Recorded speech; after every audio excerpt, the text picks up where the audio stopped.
কারণ দেখতে পাচ্ছি দেশের উন্নয়ন দিদিই করছে, বিজেপি মিথ্যে প্রলোভন দিচ্ছে, তাছাড়াই কিছু নয়, শুধু মিথ্যে এটাই দিচ্ছে, তাছাড়া কোনো কাজের কাজ কোনো কিছুই নয়। তাই জন্য আমাদের দিদি এমনি আগে থেকেই ভালো ছিল, সব কিছু ভালো ছিল। যে ব্যক্তিদের উপরে ক্ষোভ ছিল তারা জেলে আছে, আমরা ভালো আছি, তাই আমরা আবার টিএমসিতে যোগদান করব। অবশ্যই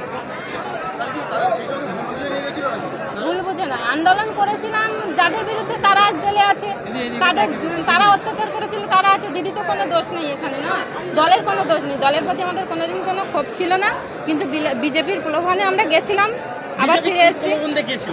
প্রলোভন দেখিয়েছিল যে আরও অত্যাচার হবে, আরও কিছু হবে, টিএমসির আরও নেতারা করবে, এইসব বলে নিয়ে গেছিল, কিন্তু আমাদের ভুল হয়ে গেছে, সেখান থেকে আমরা আবার ফিরে এসেছি। আমরা আবার ওনার উন্নয়নকে সম্মান জানিয়ে আমরা দলে আবার নতুন করে আমরা তৃণমূল দলেই পুরোপুরি ছিলাম, আমিও ছিলাম, এখন মাঝে কিছু প্রলোভনের জন্য আমরা ফিরে গেছিলাম।